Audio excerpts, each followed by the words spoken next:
Hello दोस्तों, कैसे हो आप सब लोग। उम्मीद करता हूँ आप सब लोग ठीक होंगे। दोस्तों एचडीडी क्लासेस में एक बार फिर से आप लोग का बहुत बहुत स्वागत है। दोस्तों लास्ट लेक्चर में हम लोगों ने करा था उसका मैथ की जो पैडागोजी हम लोगों ने स्टार्ट की थी उसका पार्ट 1 किया था। ठीक है दोस्तों, आज मैं उसका पार्ट 2 लेकर आया हूँ डे 2 के नाम से। डे 1 डे 2 डे 3 इस तरीके से सारे आपको मतलब टॉपिक वाइज सारा कुछ पैडागोजी में कवर कराने वाला हूँ मैं। ठीक है दोस्तों, और अगर आप मैथ की कंप्लीट तैयारी करना चाहते हैं सीटेट एग्जाम के लिए तो मैंने आप लोग के लिए पूरा अर्थमेटिक और अपना ज्योमेट्री का सारा पोर्शन कवर अप करा के step by step topic wise सारा कुछ कराने के बाद में उसकी प्लेलिस्ट मैंने बनाकर अपने चैनल पर अपलोड कर दी है दोस्तों। ठीक है, तो सबसे पहले आप लोग चैनल को सब्सक्राइब करें, एचडीडी क्लासेस को सब्सक्राइब करना बिल्कुल ना भूलें। और अगर अच्छी तैयारी करना चाहते हैं दोस्तों तो वहाँ से प्लेलिस्ट से सारा कुछ मैथ का कंटेंट आप लोग वहाँ से कवर अप कर सकते हैं। और अब मैं डेली रात को 9 बजे आपको डेली सीटेट मैथ का जो प्रैक्टिस सेट है वो प्रोवाइड करा रहा हूँ। ठीक है, और साथ में ही आपको मैथ की पैडागोजी भी करा रहा हूँ। ठीक है, तो यहाँ से आप लोग की एकदम सटीक तैयारी हो जाएगी सीटेट एग्जाम के लिए। ठीक है दोस्तों, तो स्टार्ट करते हैं बिना किसी देरी के। आज का हमारा अगला मतलब वो टॉपिक है गणित की भाषा और शब्दावली। ठीक है, लास्ट टॉपिक में हम लोगों ने गणित की प्रकृति के बारे में पढ़ा था। ठीक है, गणित की मूलभूत संरचनाओं के बारे में पढ़ा था और कई टॉपिक हम लोगों ने किए थे। ठीक है, स्टेप बाय स्टेप स्टार्टिंग से बिल्कुल लेकर चल रहे हैं, तो उसी सेशन को कंटिन्यू करते हुए स्टार्ट करते हैं आज का अपना नया सेशन डे 2। ठीक है, इसका सीधा मैथ पैडागोजी का डे 2। ठीक है, मतलब दूसरी क्लास। सही है दोस्तों, तो सबसे पहले जान लेते हैं गणित की भाषा और महत्वपूर्ण शब्दावली। गणित की भाषा के बारे में भी बार बार क्वेश्चन रिपीटेड करता है। ठीक है, तो इससे क्वेश्चन किस तरीके से आते हैं। गणित की भाषा क्या कहती है दोस्तों? भाषा हमेशा सरल और बोधपूर्ण होनी चाहिए। ठीक है, भाषा जो होनी चाहिए गणित की हमेशा सरल और बोधपूर्ण होनी चाहिए। ऐसा नहीं है दोस्तों सेकंड क्लास का बच्चा है और आप उसको मतलब 8th क्लास और 9th क्लास का मतलब सिलेबस करा रहे हो या 10th क्लास का और आगे का उसके समझ में कुछ आ नहीं रहा है और उसके दिमाग से ऊपर उड़ता चला जा रहा है। ठीक है, ऐसा नहीं होना चाहिए। गणित की भाषा जो होनी चाहिए सरल और बोधपूर्ण होनी चाहिए, अर्थपूर्ण होनी चाहिए। ठीक है, और लॉजिकल, उसमें लॉजिकल थिंकिंग तो होती है गणित में। ठीक है, गणित है ही तर्क विचारों पर आधारित। लेकिन जब आप लोग बच्चों को पढ़ाएंगे, ठीक है 8th क्लास का मोस्टली आप लोग बच्चे पढ़ाएंगे 1st to 8th क्लास तक, तो उसमें बच्चों को आसानी से समझ आना चाहिए, वो हम लोग को भाषा यूज करनी है। ठीक है, अगला पॉइंट दे रखा है भाषा की संरचना क्रमिक होनी चाहिए। ठीक है, जैसे कि मैंने आप लोग को भी बताया था सेम वही प्रोसेस है। 1st क्लास का बच्चा है और आप उन्हें 4th 5th का पढ़ा रहे हो। ठीक है, तो उसको कैसे समझ आएगा? 1st क्लास का बच्चा है तो उसको 1st क्लास का ही समझाओगे।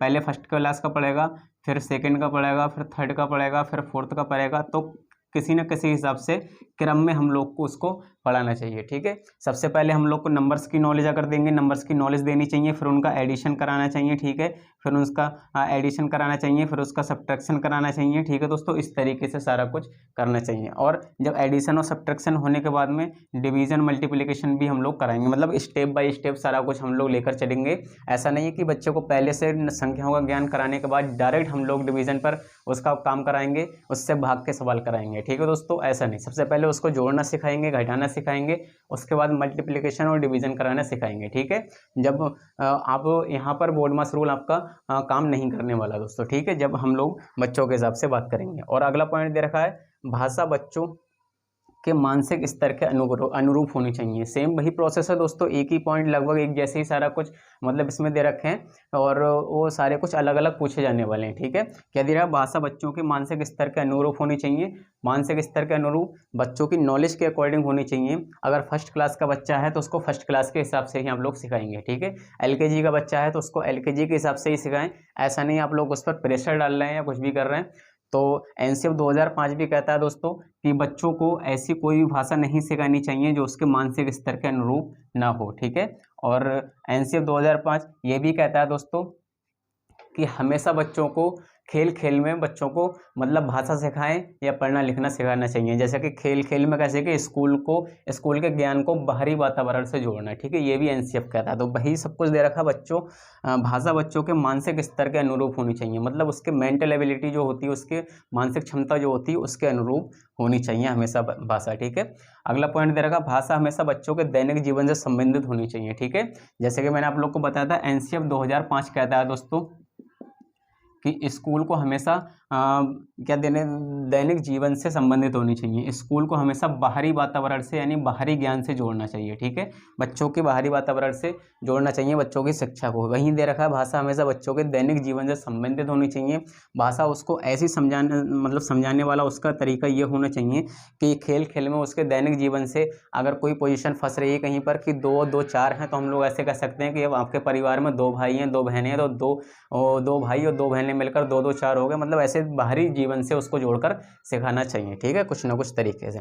अब देखते हैं दोस्तों, गणित की शब्दावली जो है, भाषा और शब्दावली है, इसको महत्वपूर्ण पॉइंटों में, तथ्यों में दर्शाया गया दोस्तों। वो तथ्य क्या होने वाले हैं, वो महत्वपूर्ण तथ्य हैं दोस्तों, कई तरीके से उसको दर्शाया गया। जैसे अंक न्यूमेरल्स के हिसाब से समझाया गया, अंक को न्यूमेरल्स भी कहते हैं, ठीक है। बाई चांस कभी कभार अगर न्यूमेरल्स दे दे तो आप लोग न्यूमेरल्स से ऐसा ना सोचना कि अंक क्या, ये न्यूमेरल्स क्या होता है, ठीक है, न्यूमेरल्स या नंबर्स, ठीक है, बात एक ही होती है। पहला पॉइंट है अंक, दूसरा है समुच्चयन और संवर्धन, ठीक है। समुच्चयन और संवर्धन को हम एग्रीगेशन और ऑगमेंटेशन भी कहते हैं, ठीक है। स्टेप बाय स्टेप सारा कुछ कराने वाला हूँ अभी, अंक और समुच्चयन संवर्धन सारे पॉइंटों के बारे में। तीसरा पॉइंट है मुक्त अंत और बंद अंत वाले प्रश्न, ठीक है।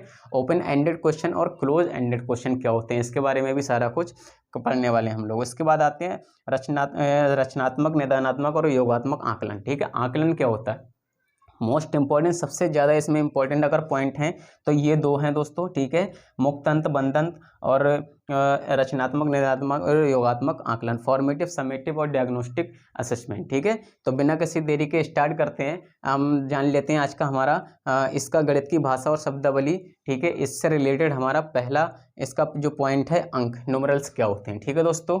इसका पहला पॉइंट है दोस्तों, इसका हमारा पहला पॉइंट है अंक, ठीक है दोस्तों। अंक न्यूमेरल्स को हम किस तरीके से, हम न्यूमेरल्स जो होते हैं, नंबर्स जो होते हैं, उसको किस किस तरीके से हम लोग उसका यूज करते हैं, किस किस तरीके से उसका इसमें क्या रोल मतलब नंबर्स अपने अदा करते हैं, ठीक है, उसके बारे में जानेंगे। तो मोस्टली अंक जो होते हैं, न्यूमेरल्स होते हैं, वो 2 प्रकार के होते हैं, ठीक है दोस्तों, 2 प्रकार के होते हैं। शॉर्ट नोट्स बनाना आप लोग, अगर आप लोग के बने हुए हैं तो थोड़ा समझने में दिक्कत परेशानी नहीं होने वाली है। और आप अगर नहीं है, चैनल पर पहली बार विजिट कर रहे हैं दोस्तों, या पहली बार मेरे वीडियो को देख रहे हैं, तो आपने नोट्स अगर तैयार नहीं किए हैं तो नोट्स बनाना आप लोग को बहुत ज़रूरी है, ठीक है। सबसे पहले नोट्स बनाएं। अंक होते हैं, नंबर्स होते हैं, जो होते हैं 2 प्रकार के होते हैं, ठीक है, 2 प्रकार के होते हैं। 2 प्रकार कौन कौन से हैं दोस्तों, इसमें 2 प्रकार होते हैं। एक तो हमारे अंक यही होते हैं जो हम लोग करते हैं, ठीक है, जो हमारे अंक होते हैं 1 2 3 4, ठीक है, 5 6 7, ठीक है, इन्फिनिटी तक। और दूसरे नंबर्स क्या होते हैं, दूसरे होते हैं हमारे, दूसरे नंबर्स होते हैं, एक तो यही नंबर्स होते हैं हमारे, ठीक है। और इन नंबरों के बारे में पहले हम लोग जान लेते हैं। ये नंबर्स क्या होते हैं दोस्तों, इन नंबरों को हम लोग कहते हैं, इन नंबरों को हम लोग कहते हैं हिंदू अरेबिक नंबर्स, ठीक है, हिंदू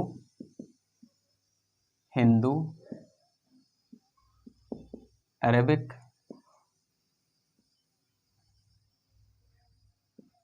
नंबर्स, ठीक है। ये जो हमारे नंबर्स होते हैं, इनको हम कहते हैं हिंदू अरेबिक नंबर्स के नाम से जानते हैं दोस्तों, ठीक है। और इसमें हमेशा नंबर एक में ये पॉइंट लिख लें, पहला पॉइंट है हिंदू अरेबिक नंबर्स के नाम से जानते हैं। और दूसरा हमारा होता है, इसमें हमेशा प्लेस वैल्यू का कॉन्सेप्ट होता है, ठीक है, हमेशा प्लेस वैल्यू का कॉन्सेप्ट होता है। प्लेस वैल्यू का कॉन्सेप्ट मतलब आप लोग जानते होंगे, प्लेस वैल्यू हमेशा किसके कारण बनती है दोस्तों, 0 के कारण बनती है, तो इसलिए हम लोग इसको कहते हैं प्लेस वैल्यू का कॉन्सेप्ट इसमें होता है, ठीक है, कॉन्सेप्ट होता है।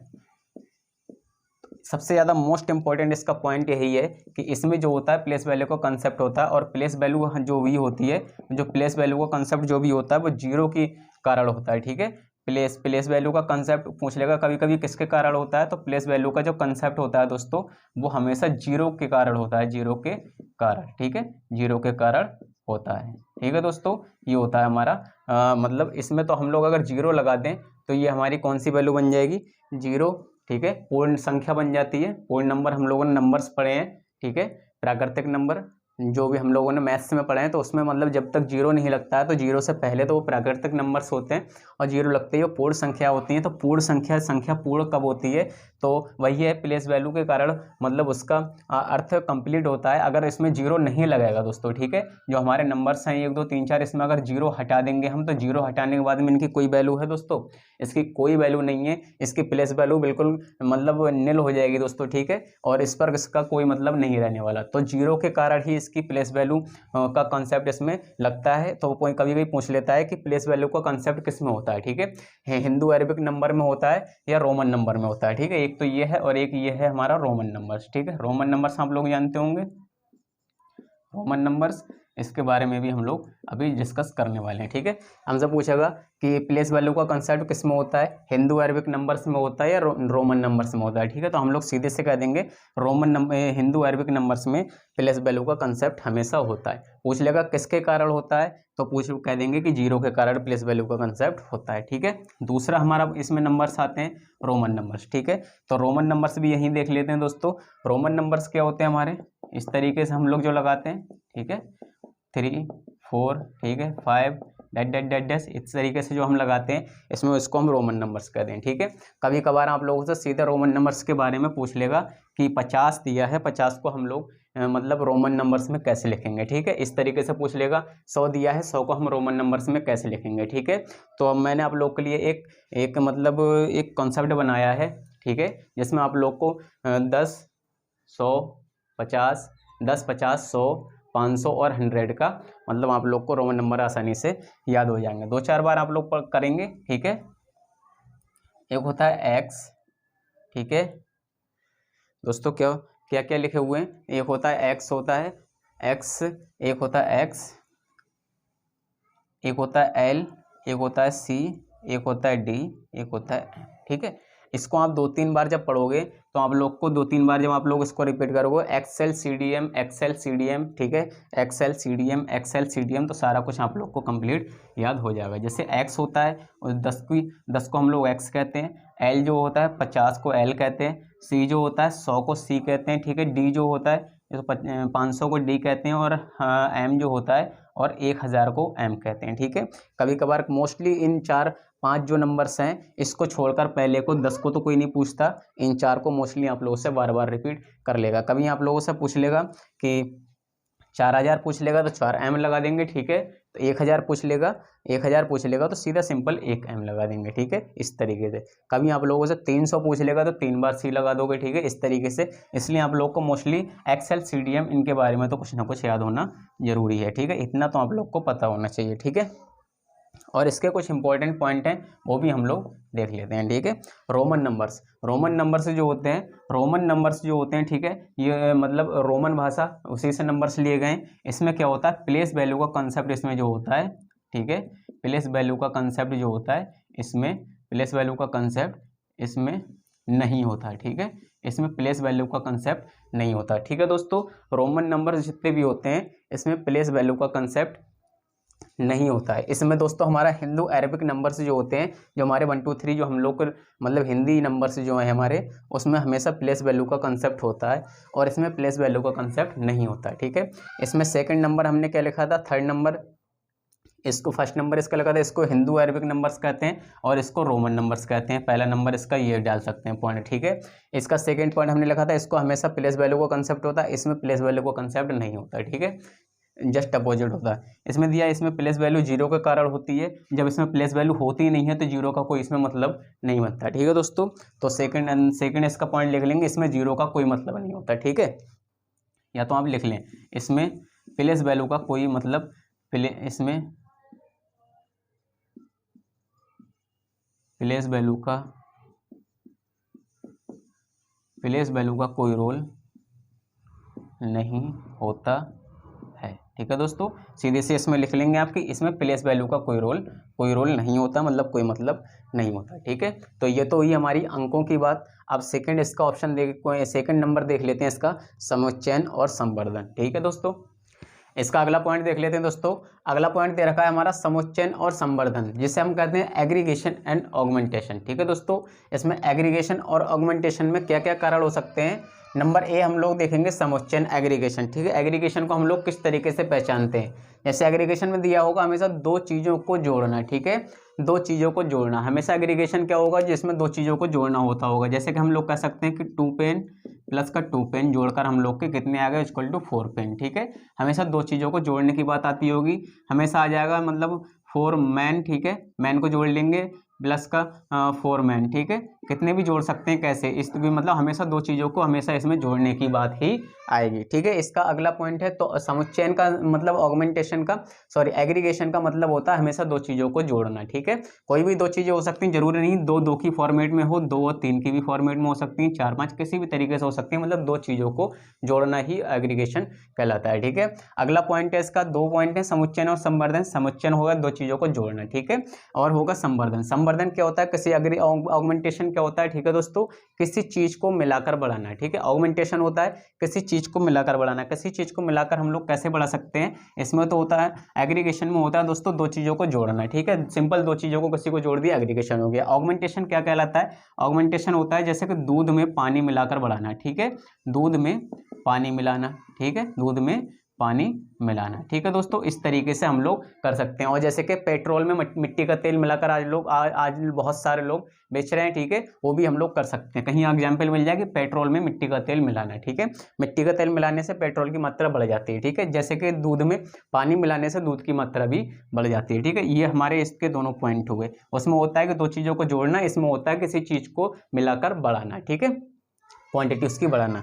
अगला पॉइंट देख लेते हैं दोस्तों, इसका अगला पॉइंट है मुक्त अंत और बंद अंत। ठीक है, मुक्त अंत और बंद अंत वाले प्रश्न, इस तरीके से इसका थर्ड पॉइंट है। इसमें दिया ओपन एंडेड और क्लोज एंडेड क्वेश्चन। ठीक है दोस्तों, मुक्त अंत और बंद अंत, इसमें दोनों पॉइंट हैं, ए और बी मैंने लिखे। मुक्त अंत कैसे कहते हैं, जिन प्रश्नों के एक से ज्यादा उत्तर हों। ठीक है, जिन प्रश्नों के एक से ज्यादा उत्तर हों। फॉर एग्जाम्पल हम लोग देख सकते हैं, जिन प्रश्नों के एक से ज्यादा उत्तर हों, जैसे कि हम लोग कह सकते हैं कि 8 किस किस तरीके से लाया जा सकता है, 8 किन दो नंबरों को जोड़कर लाया जा सकता है। ठीक है, फॉर एग्जांपल 8 के लिए हम लोग क्या कर सकते हैं, ठीक है, 2 + 6 कर सकते हैं, 1 + 7 कर सकते हैं। ठीक है, 4 + 4 कर सकते हैं। ठीक है, बहुत सारे इसके क्वेश्चन हो गए। जिन प्रश्नों के एक से ज्यादा उत्तर हों, ठीक है, उनको मुक्त अंत। ठीक है, क्रिएटिविटी इसमें देखने के लिए मिलती है दोस्तों। और इसमें मैंने लिखा है प्लस में रचनात्मकता पाई जाती है। रचनात्मकता पाई जाती है मतलब जब एक से ज़्यादा इसके क्वेश्चन आंसर देखने को मिलेंगे दोस्तों।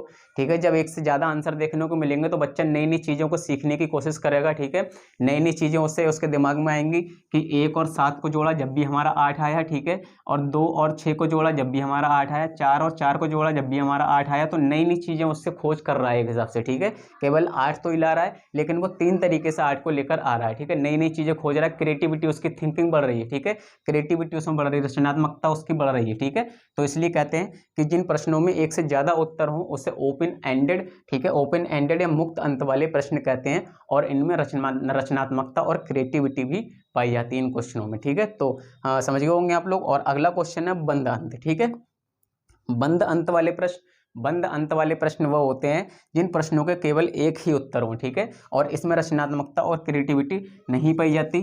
जिन प्रश्नों को केवल एक ही उत्तर हो, एक ही उत्तर से मतलब क्या है कि जैसे कि हम लोग कह सकते हैं कि भारत की राजधानी। ठीक है, भारत की राजधानी। ठीक है, भारत की राजधानी, दो तो नहीं होंगे दोस्तों। ठीक है, एक ही नाम होगा, वही दिया जिन प्रश्नों के केवल एक ही उत्तर, केवल एक ही हो। ठीक है, एक ही उत्तर होगा। आपका नाम हो सकता है, ठीक है दोस्तों, आपका नाम हो सकता है। ठीक है, किसी शहर का नाम हो सकता है, मतलब वो चीज़ें जिनके केवल एक ही उत्तर हो और उसमें कोई गुंजाइश ही ना हो कि दूसरे के उत्तर उसके होने की कोई भी गुंजाइश जिसमें ना हो, वही होते हैं हमारे क्लोज एंडेड क्वेश्चन, जिसे हम बंद अंत प्रश्न कहते हैं। ठीक है, तो ये तो हुए हमारे मुक्त अंत और बंद अंत वाले प्रश्न। ठीक है, उम्मीद करता हूँ आप लोग समझ गए होंगे। ठीक है, ओपन एंडेड और क्लोज एंडेड, ठीक है, जिसमें ये प्रश्नों के उत्तर एक से अधिक हो, ओपन एंडेड होते हैं। ओपन एंडेड से भी आप समझ सकते हैं कि मतलब खुला हुआ है, बहुत सारे हो सकते हैं, और जब बहुत सारे उत्तर होंगे तो उसमें रचनात्मकता पाई जाएगी। ठीक है, वहीं बंद अंत होगा, बंद अंत मतलब एक सेपरेट चीज़ होती है। बंद जो भी होगा, बंद होगा, वो एक सेपरेट चीज़ होगी। ठीक है, वहाँ पर हम लोग कह सकते हैं उत्तर केवल एक ही हो। ठीक है, तो इसमें रचनात्मकता नहीं पाई जाएगी। अगला हमारा और लास्ट हमारा पॉइंट है इसका रचनात्मक, योगात्मक, निदानात्मक आकलन। ठीक है, इसको कहते हैं formative, summative and diagnostic assessment. ठीक है दोस्तों, इसके बारे में जान लेते हैं। इसको हटा दूं दोस्तों, इसका हमारा पॉइंट रह गया है रचनात्मक, योगात्मक और निदानात्मक आकलन। ठीक है, फॉर्मेटिव, समेटिव और डायग्नोस्टिक असेसमेंट। ठीक है दोस्तों, इसको हम लोग किस तरीके से करते हैं, पहले देख लेते हैं रचनात्मक आकलन। ठीक है, रचनात्मक आकलन, रचनात्मक केवल लिखा है मैंने, लेकिन रचनात्मक आकलन ये टीचिंग लर्निंग प्रोसेस के दौरान या उससे पहले आता है। टीचिंग लर्निंग प्रोसेस के दौरान या उससे पहले आता है। ठीक है दोस्तों, रचनात्मकता किसी भी मतलब बच्चे जो होंगे, आप किन्हीं बच्चों को पढ़ा रहे हो, ठीक है, आप किन्हीं बच्चों को पढ़ा रहे हो, तो उनमें रचनात्मकता देखने को कब मिलेगी, जब आप उन्हें कुछ समझा रहे हो, कुछ पढ़ा रहे हो, ठीक है, तब आप लोग कुछ अपने दिमाग से आप उनको समझा रहे हो, कुछ उनके दिमाग में भी क्रिएटिविटी चल रही है, कुछ थिंकिंग आ रही है कि सर ने अगर 8 को 1+7 8 को जोड़ा था, जब 8 बराबर 1+7 करा था, कहीं ना कहीं वो ये भी तो कर सकते हैं कि सर 2+6 भी तो 8 आएगा। ठीक है, कहीं ना कहीं वो ये भी कर सकते हैं कि 4+4 भी तो 8 आएगा। तो उनमें कहीं ना कहीं रचनात्मकता, उनमें क्रिएटिविटी उनमें पाई जा रही है। तो वही होता है कि ये टीचिंग लर्निंग प्रोसेस के दौरान या उससे पहले आता है। ठीक है, थिंकिंग जो होती है, थिंकिंग हमेशा माइंड में जो थिंकिंग आती है मैथ करते वक्त, ठीक है, मैथ्स करते वक्त या कोई भी सब्जेक्ट पढ़ते वक्त, ठीक है, सबसे ज़्यादा मैथ पढ़ते वक्त हम लोग को जो थिंकिंग आती है, क्रिएटिविटी हम लोग के दिमाग में आती है, वो उसके दौरान मैथ क्वेश्चन को देखकर आती है या क्वेश्चन से पहले भी आती है। कि मैथ्स में हम लोग मतलब खाली घूम रहे हैं हम, तब भी हमारे दिमाग में आ रहा है कि यार a+b का होल स्क्वायर मतलब हम लोगों ने ये निकाला था। ठीक है, इस तरीके से हम लोगों का 2 का मतलब 2 की टेबल हम लोग को याद करनी है, तो भाई तो कहीं ना कहीं थिंकिंग तो चल रही है। तो भाई ये रचनात्मक आकलन जो होता है वो हमेशा टीचिंग लर्निंग प्रोसेस के दौरान, या तो टीचिंग के दौरान आता होगा पढ़ते हुए, टीचिंग के दौरान या पढ़ने के दौरान, या फिर उससे पहले आता है। ठीक है, तो भाई हम लोगों ने मतलब किया हुआ है। रचनात्मक आकलन जो होता है वो टीचिंग लर्निंग प्रोसेस के दौरान या उससे पहले हमेशा दिमाग में आता है। ठीक है दोस्तों, अगला पॉइंट है इसका योगात्मक आकलन। ये दिया है, ये टीचिंग लर्निंग प्रोसेस के खत्म होने के बाद आता है। ठीक है, योगात्मक आकलन, जैसे कि आप लोग नाम से ही समझते होंगे योगात्मक, आप लोगों ने कितना सीखा। ठीक है, जब हम लोग रचनात्मकता दिखा रहे थे टीचिंग लर्निंग प्रोसेस के दौरान, ठीक है, या उससे पहले हम लोग कुछ सीख रहे थे, कुछ सीखने के बाद में जब हम लोगों का योगात्मक जब निकालेंगे हम लोग योगात्मक आकलन। ठीक है, योगात्मक, योग मतलब जैसे कि हम लोग अभी कर रहे थे 2 + 6 = 8। ठीक है, ये योग तो ही हुआ इसका योग। तो हम लोग कहीं ना कहीं हम लोगों ने कितना सीखा, कितना जाना, हमारा माइंड कितना डेवलप हुआ। ठीक है, हम लोगों ने पढ़ा था का से कबूतर पढ़ा था दोस्तों। ठीक है, का से कबूतर पढ़ा था। अब हम लास्ट में हमारा होने के बाद में वो का से कबूतर हम लोग को याद है या नहीं है। ठीक है, हम लोगों ने पढ़ा था कि 15 अगस्त 1947, ठीक है, 1947 के बारे में, मतलब हमारा देश आज़ाद हुआ था। ठीक है, 15 अगस्त 1947 को हमारा देश आज़ाद हुआ था। अब हम लोग ये देख रहे हैं कि उसके बाद में हमारा दिमाग ने हमारा कितना ऑब्जर्व किया है, कितना पकड़ा है कि आगे से हमें ये डेट याद भी है या नहीं है। ठीक है, तो योगात्मक आकलन जो होता है दोस्तों, वो हमेशा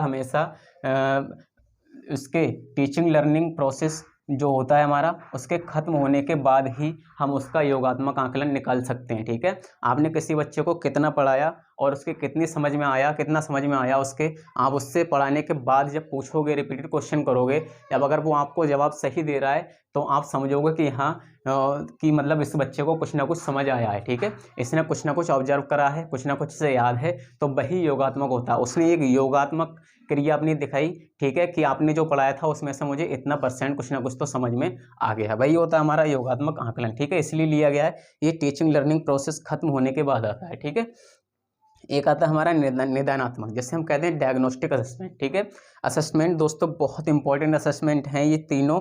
ठीक है, इन तीनों से सीधे क्वेश्चन रखा हुआ मिल जाता है सीधे से। ठीक है दोस्तों, तो आप लोग को इनको बिल्कुल मिस नहीं करना है, इसमें सिर्फ कारणों समस्या की पहचान की जाती है। ठीक है, निदानात्मक आकलन, जैसे कि आप लोग को नाम से ही पता लगता होगा, निदानात्मक। ठीक है, क्वेश्चन को जब मिले, कुछ भी पॉइंट मिले, क्वेश्चन मिले, उसको आपको पहले उसके क्वेश्चन पे ही ध्यान देना है, फोकस देना है। निदानात्मक, जैसे निदानात्मक। ठीक है,